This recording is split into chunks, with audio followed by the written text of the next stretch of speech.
while back, I had a goal for myself that I had set that I was really doing good with for a while, and then honestly, kind of just fell off. And that goal was to visit all of the grave sites of our U.S. presidents. And we've been to the grave sites of Lincoln and Washington and Polk and many, many others. And today, we're trying to get back on the wagon. We're trying to move forward in fulfilling that goal right here in Simi Valley at the final resting place of Ronald Reagan.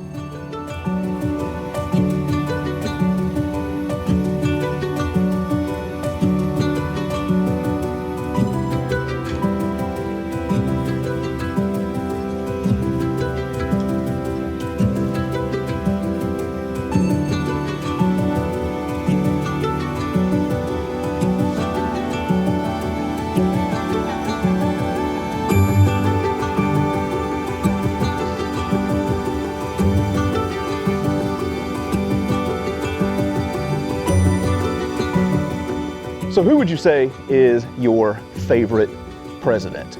Anyone who has watched this channel for any amount of time probably already knows what my answer would be. My personal favorite president is Teddy Roosevelt. He's an outdoorsman, conservationist, very principled man. But there are other presidents who, of course, I admire, like Washington and Lincoln. And the man who is buried here in Simi Valley, California, Ronald Reagan. Today, we're going to visit the grave of Ronald Reagan. Pretty excited about that. But we're also going to check out the Reagan Presidential Library right here in Simi Valley. And we also have a special guest who's going to be dropping in at some point today. But anyway, we're going to dodge inside and see what we can learn about Ronald Reagan. All right, we just got into the museum here. And the first thing that you see as you walk in, greeting us, is President Reagan and his wife, Nancy Reagan. And then there's a quote here above that says, "America's best days are yet to come. Our proudest moments are yet to be. Our most glorious achievements are just ahead." So one of the things that really attracts me to Reagan, who, as we will see, is not a perfect president or a perfect man, is that he loves this country and is an optimist. All right, so we're gonna go ahead and dodge in here, and before we go out and see his final resting place, learn a little bit more about the life of Ronald Reagan. So entering into the museum, the first thing that we see, as you might expect, are going to be the early years for Ronald Reagan. So here they talk about his family's background. Okay, so his family roots go back to England, Scotland, and Ireland.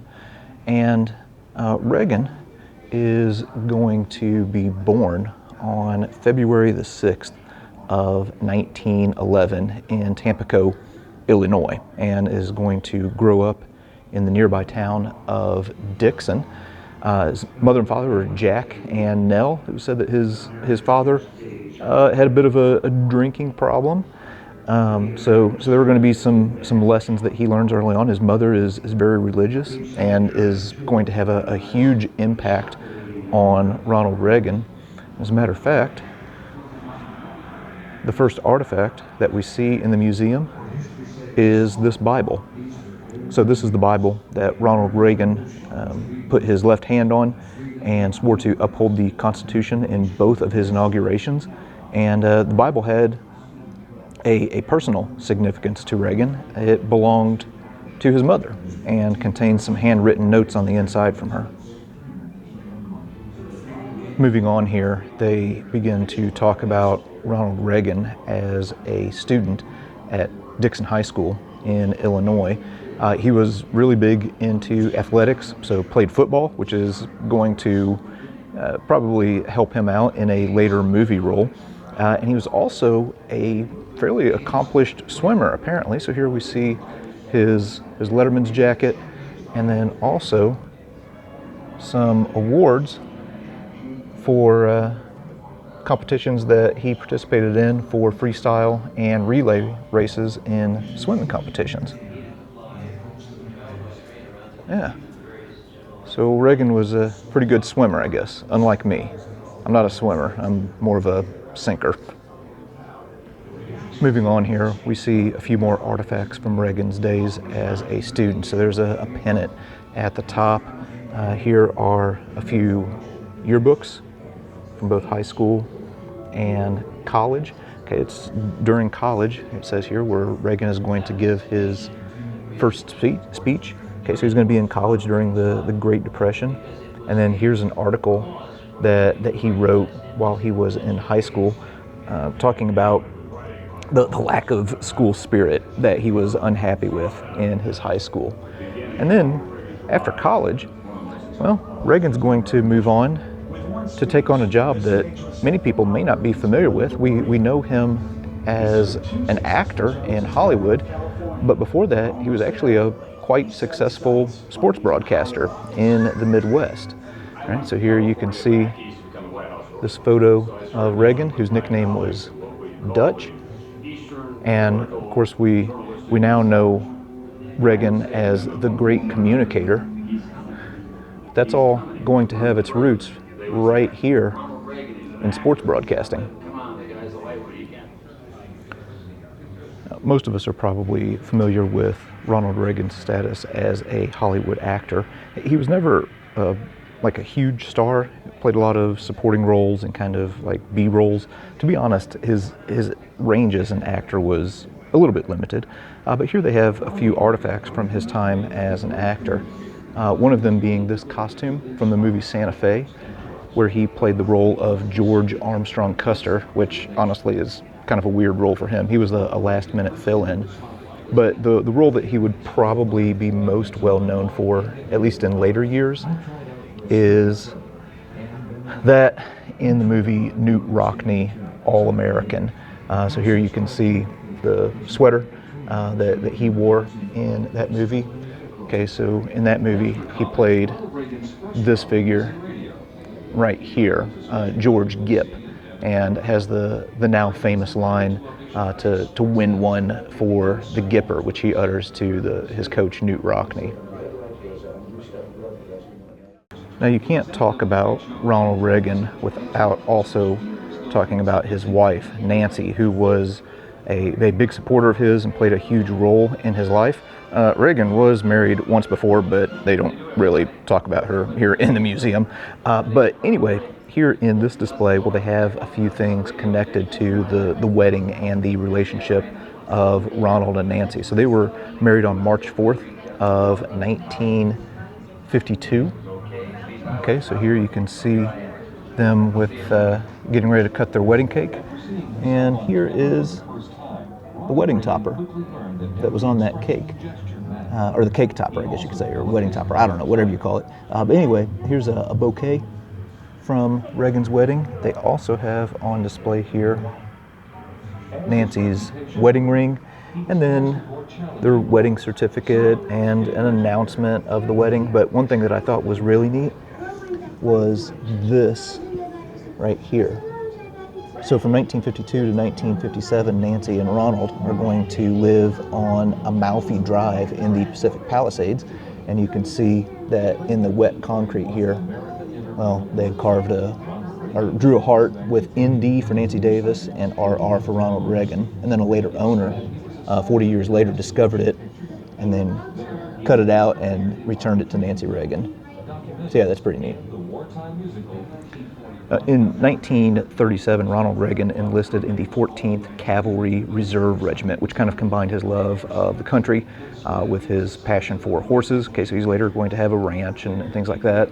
And during World War II, well, he would be called up into active service, but Ronald Reagan was nearsighted. He actually had pretty poor eyesight.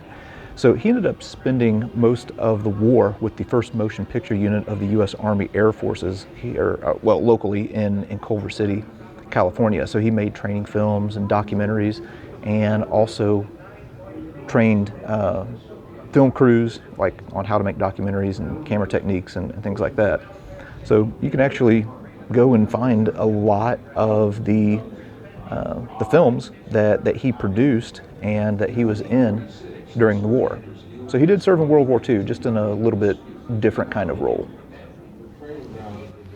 Well, he learned his lesson, and to make certain that others would profit by it, he put it all down in those. All right, let's see if you can do your wafting on the zero. Yes, sir. With or without looking? You might as well make it easy on yourself now.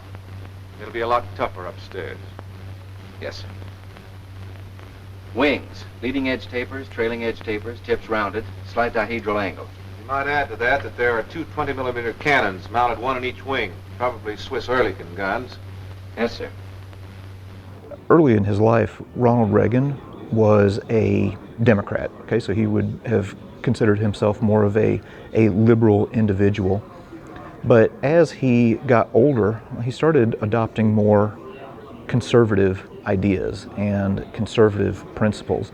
And in 1966 was, seeing the country in a pretty bad state, and decided to campaign for Barry Goldwater, and gave what is now a rather famous speech called A Time for Choosing. So you can go on the internet and watch this speech. It's really, really good.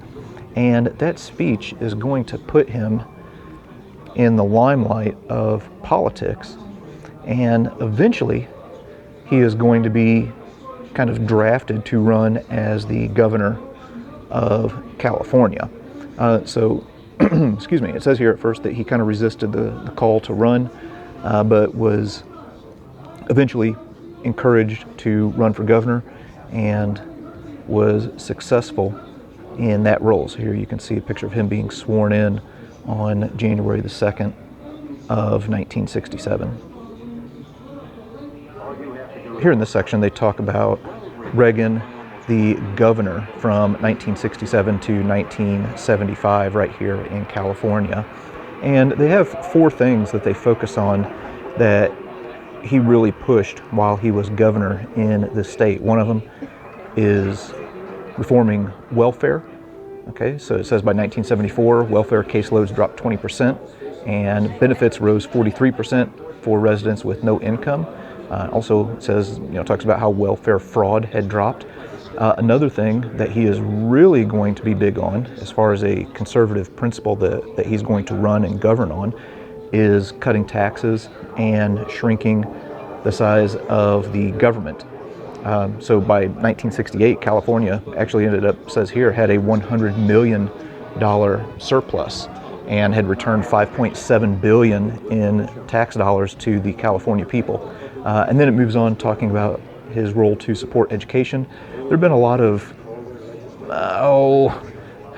there was a lot of unrest on college campuses in California throughout the 1960s. And that's one of the reasons that Californians voted for Reagan, is because they were kind of tired of the protests and things like what had happened at Berkeley. So Reagan was going to try and refocus our educational institutions on being places of education and kind of trying to get the politics out of it. And then the last thing that they talk about here is his role as an environmentalist. So he was an outdoorsman, had a ranch and everything like that.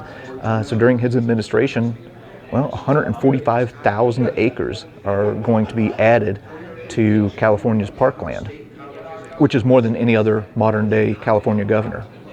So yeah, that's admirable. So following his terms as governor of California, Reagan started to focus his sights on bigger things, which was a run for the president of the United States. So in 1976, he actually tried for the Republican nomination. Gerald Ford would narrowly win that, but Reagan was certainly going to make a name for himself and was not going to just kind of fade into obscurity after losing the nomination for the Republicans in '76. All right, so now we are moving into the section of the museum that talks about Ronald Reagan, the president. So, to be quite honest, 1970s, kind of a bleak time for the United States. There had been a disastrous withdrawal from Vietnam. There was a recession. There were gas shortages. People were wondering if they would ever be able to own their own home. You had the Iran hostage crisis. So Reagan is going to transition from his role as a governor of California to the Republican presidential candidate in the election of 1980. And here he's asking a key question: are you better off than you were 4 years ago? And in the election of 1980 against Jimmy Carter, well, Reagan is going to have a pretty overwhelming victory. Here they have a few artifacts from the presidential campaign of 1980. So Reagan's running mate is going to be George H.W. Bush, who would, of course, later become president. And then they have some bumper stickers here. One saying, "This is Reagan country." Another one, "Tired of inflation, vote Republican."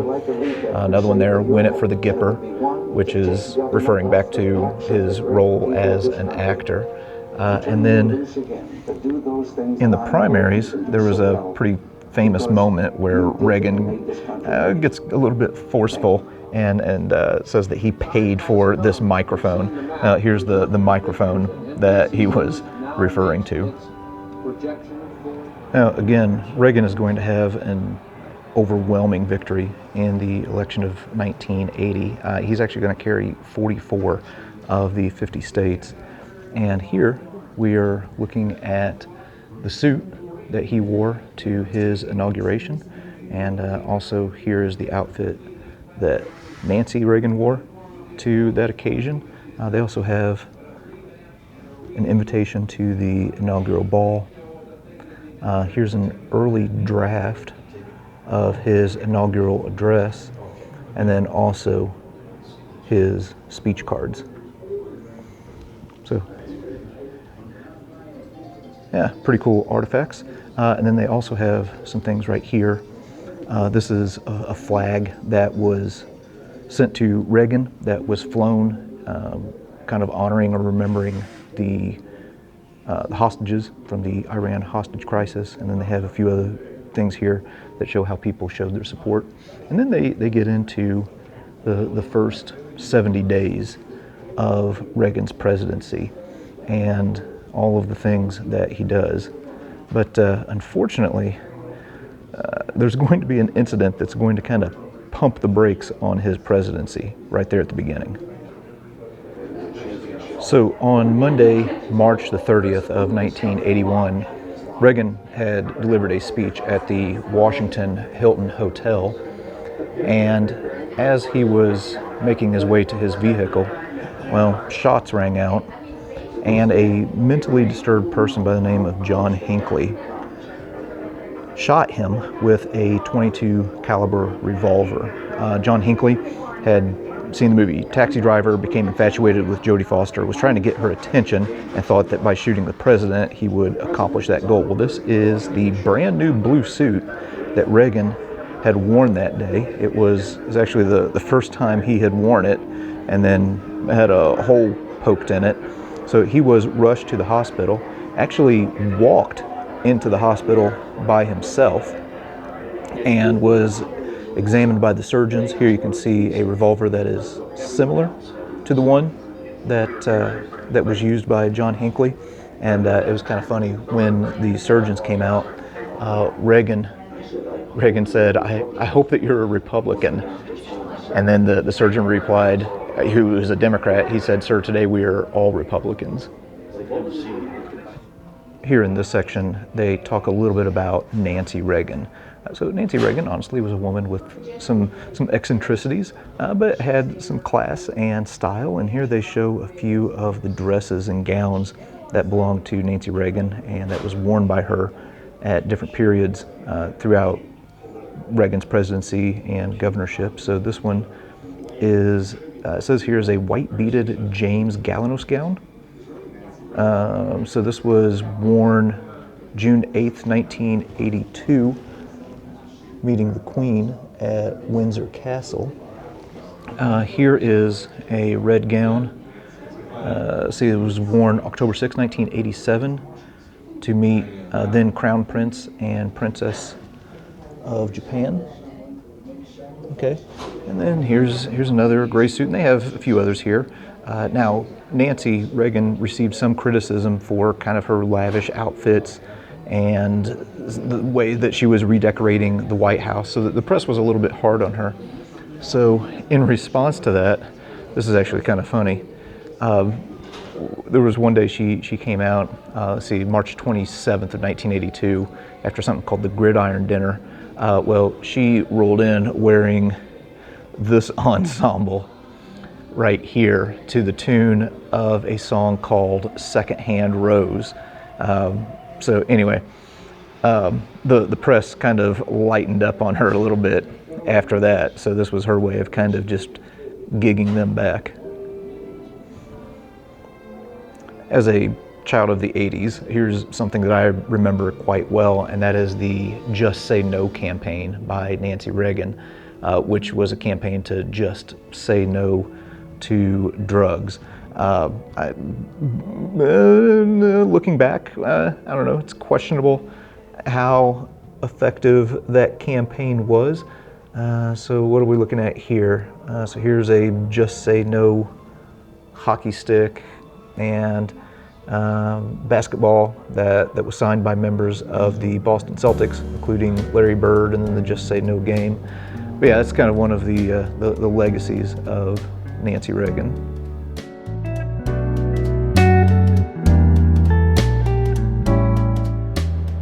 All right, now I mentioned earlier that we have a special guest who is going to be with us today, and he's going to be here in just a little bit. But while we're waiting, we're going to take a quick look at what might be the centerpiece of this museum, which is a whole dadgum Air Force One. So what we are looking at here is easily the largest artifact in the museum. This is the actual plane that served as Air Force One for Ronald Reagan and 6 other presidents. So there were 7 presidents total who used this plane as Air Force One, starting with Nixon and then going on through Ford, Carter, Reagan, George H.W. Bush, Bill Clinton, and then George W. Bush. The plane was decommissioned on September the 8th of 2001. So again, George W. Bush is going to be the last one to use this plane. They upgraded to a much larger plane that is now used as Air Force One. And then it ended up right here at this museum. Yeah, so I think we're going to dodge inside and see what the inside of an Air Force One looks like. All right, so we just popped into Air Force One. Now, the plane is only designated as Air Force One when the president is on board. So here you can see a picture of Reagan right here in the cockpit. So this is pretty dang cool to be able to come inside this thing. There's quite a few people here today, so we're going to kind of do our best. But of course, a lot of business being done on this plane, so it comes complete with a copy machine. All right, we just passed through the communications room, but there's a docent who's talking to some people, and I don't want to disturb them. Right here, we are looking at the stateroom here on Air Force One. So, comes complete with Ronald Reagan's favorite snack, some jelly beans there. But yeah, this is so cool to be on here. And then we have the presidential seal, and then coming back here, this is what is referred to as Stateroom 2, which also has a door to Stateroom 1. All right, so here's a picture of, well, I've got a little bit of a glare there, but there's a picture of Nancy Reagan in Stateroom 2.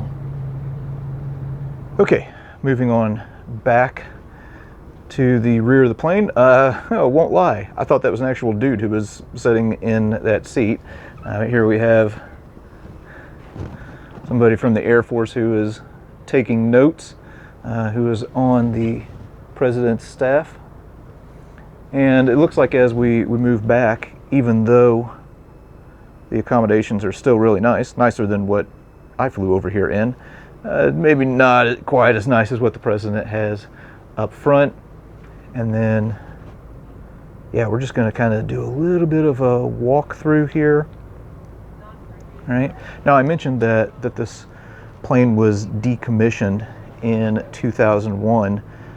Prior to that, like in the 1990s, was actually when they started to do their upgrades of the planes that carried the president, and this plane was more of a backup plane during that period of time. But then again, as I mentioned, got decommissioned in 2001. Yeah, but yeah, this is cool. Yeah, there's your little look at inside of Air Force One. All right, we've been looking at all of this stuff associated with Ronald Reagan. Okay, so here's his limousine back here.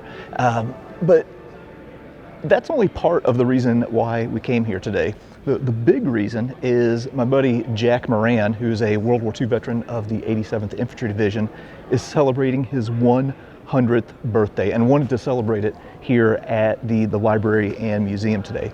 So anyway, he's got a lot going on. There's a lot of friends and family here, but might see if we can grab Jack and get a few thoughts with him while we're here.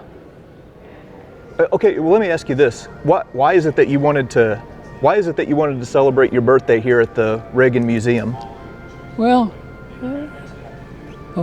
first of all, because it's such a gathering place for so many people that I love, and we all decided to come here together. I didn't make this decision. I just followed the leader, but happy to be here with so many people from all over the country. People here from Minnesota and Florida and Utah and people you know. Yeah. But good people, great people. Yeah. And I hope that the good Lord allows me the pleasure of seeing you many more times. So you lived in California when Reagan was governor, right? Yes. What did you think of Reagan? Well, it wasn't. I was kind of young then. I don't think you're super concerned. If the sun rises, the sun comes up, and the milk is delivered, or the newspaper is delivered. You're content. If something doesn't disturb your life, you're content. Yeah. And finally, you start thinking about more important things as you get older. Yeah. You told me that you campaigned for Reagan in 1980, right? Right. And he like sent you something after? Beg pardon? Didn't he send you something after? Yeah, after. Yeah, he sent me a personalized license plate. It said thanks, THANKS, and then he had signed up in the upper right-hand corner. He signed his name, and that was nice. But in those days you couldn't get a personalized plate through the state. They weren't available yet, so it was unusual to have that. I couldn't put it on my car. I'd get arrested. Okay. One last question. I'm lagging behind you by a few years. What's the key to making it to 100? Wow. You got 10 minutes to take care. You got one body. Take care of it. Don't abuse it. Eat good food. Drink moderately. Exercise. You got to get some exercise. You can't avoid it. As much as I don't like it, you can't avoid it. Think good thoughts. Like that one letter I have said, dream beautiful dreams. Beyond the square. Get in tune with the infinite. And build a palace for your soul. Yeah. That's beautiful. Yeah. Well, hey man, I appreciate your friendship. Thank you. My pleasure, my very great pleasure. Here in this section, they talk about some of the global challenges that Reagan faced. So there are issues in the Middle East, there are issues in Central America. And even though, I consider Reagan to be a good president, it doesn't mean that he was a perfect president. So in this section, they address the Iran-Contra scandal. So the Iran-Contra scandal, in short, was this thing where Reagan was determined to free some hostages that were being held by terrorists in the Middle East, and ended up approving a plan that allowed for the sale of U.S. arms to a moderate faction in Iran in exchange for helping release those hostages. And then it ended up being like a big scandal. And yeah, we won't go into full detail. But again, not a perfect man by any means. All right, we are on the back end of our museum tour here. And in this part of the museum, they talk about rebuilding America and some of the challenges that the Reagan administration was up against and some of the measures that they took. So things that people were concerned about, of course, are similar things that people are concerned about today. Will I find a job? Will our taxes keep increasing? All right. Will I keep my job? You know, can we afford a new home? This is a real big one for younger people today. And here they go through and talk about some of Reagan's accomplishments. Okay, so he's going to appoint individuals to the Supreme Court. As a matter of fact, he's going to appoint the first woman to the Supreme Court, Sandra Day O'Connor. Here is talking about the air traffic controller strike. Then we get into the 1984 election, which was against Mondale, and as you can see, like, Mondale got smoked in that election. Reagan carried every state except for Minnesota. Just imagine that happening today. It's almost impossible to even think about that one presidential candidate could have that dominant of a victory. And then, of course, we've talked about Reagan being the great communicator. And this is one that I remember well, and that is the explosion of the Space Shuttle Challenger. Okay, so Reagan, this happens on January the 28th of 1986, where these 7 astronauts were killed in a tragic accident, and Reagan took to the TV that night and addressed the nation and really had some amazing words of comfort for the country. And then over here, again, we'll just touch on this real quick, where he talks about rebuilding America. Okay, so during Reagan's administration, well, here's what they call the scorecard. So inflation falls from 12.4 to 4.6. That is wild. Unemployment falls. Federal income tax rates fall. Mortgage interest rates fall. And then more people getting to work means that more tax revenue is coming in. So tax receipts increase, the stock market increases, and the economy grows for 96 consecutive months. So Reagan's known for a lot of things, but probably what he is most well known for is his anti-communist stance at the end of the Cold War, and a very important speech that he gave at the Berlin Wall. Now we've moved into the section of the museum that talks about the Berlin Wall. So after World War II, of course, Germany gets split into East Germany and West Germany. The city of Berlin is going to be split into East Berlin and West Berlin, with the West areas being basically controlled by the Western powers and the East by the Soviet Union. So in the East, they installed a system of communism. And by 1961, there were about 3.3 million East Germans who had fled to West Berlin. So West Berlin was kind of like this democratic island in the middle of East Germany. So to end this mass exodus, which was kind of like bad PR for communism, well, the communists started putting up the Berlin Wall, and it went through several evolutions and stood for 28 years. So right here, one of the artifacts, man, we got a dang dog barking his head off at us here. Here is the uniform of a East German border guard along the Berlin Wall. Yeah, kind of funny how like they have to build a wall to keep people in. It's not to keep people out.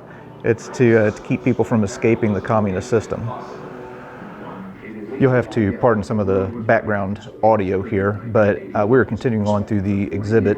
When Reagan was elected and took office in 1980, there were people who were scared to death that he was going to get us into a third world war. They thought he was a warmonger. They didn't like how brash and tough he was when he talked about communism. But Reagan was everything but a warmonger. He was actually very much a peace president, but it was peace through strength that he was looking for. So if we continue on through here, well, this section of the museum talks about the different summits that he had with the Soviets. So here's one on the Geneva Summit. This was on November 19th of 1985, talking about the U.S. Strategic Defense Initiative. There was also the Reykjavik Summit, which was a little bit tense.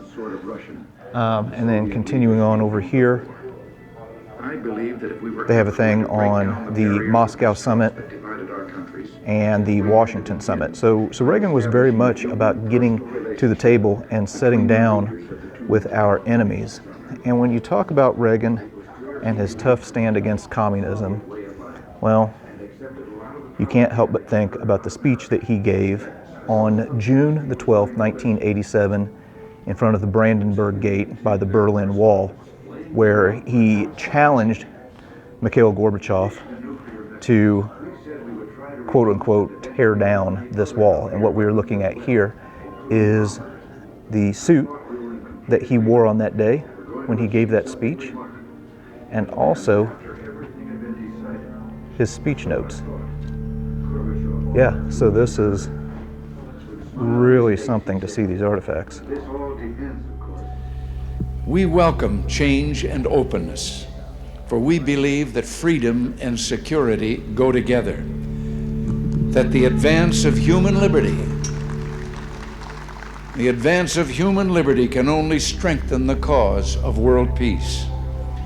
There is one sign the Soviets can make that would be unmistakable, that would advance dramatically the cause of freedom and peace. General Secretary Gorbachev, if you seek peace, if you seek prosperity for the Soviet Union and Eastern Europe, if you seek liberalization, come here to this gate. Mr. Gorbachev, open this gate.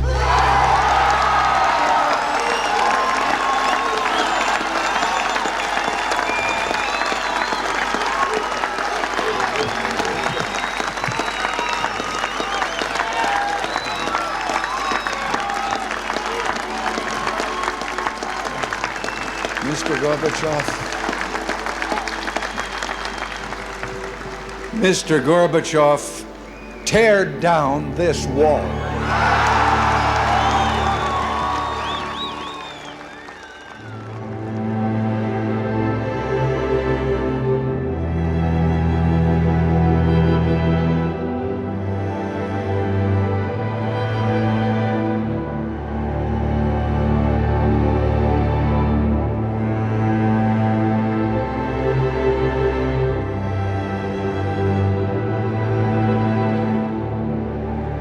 All right, we've popped back outside now, and when you come back outside of the museum, one of the first things that you see is this section of the Berlin Wall, which I think is, of course, appropriate to have here at the Reagan Presidential Library. And you'll notice there's graffiti on this side, so this is the side that would have faced into West Berlin. The other side would be free of graffiti because, well, if you got close to that part, you would get shot by the communists. But one other thing that we're going to take a look at today. So of course our goal is visiting all of the presidential grave sites, and right now we're going to go take a look at the final resting place of Ronald Reagan. Sadly, in his later years, Ronald Reagan fell victim to Alzheimer's disease and passed away on June the 5th of 2004 and was brought here to this place where he was laid to rest and was later joined by his wife Nancy, who passed away on March the 6th of 2016. And then there on the back wall there, you can see a quote from Reagan where he says, "I know in my heart that man is good, that what is right will always eventually triumph, and there is a purpose and worth to each and every life."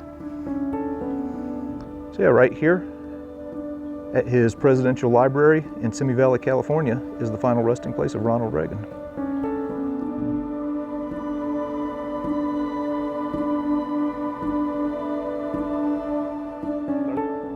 All right, well, there you go. That was the final resting place of our 40th president, Ronald Reagan, who is right here in Simi Valley, California, and whose grave overlooks this vista here behind me. So glad that we were able to come here today and see another one of these final resting places of our presidents. You can go and you can check the playlist on the main YouTube page and see all of the other presidential grave sites and homes that we've been to. Also good to see my buddy Jack again and spend some time with him on his 100th birthday. But anyway, as for right now, we're gonna hop in the car, head on to the next place.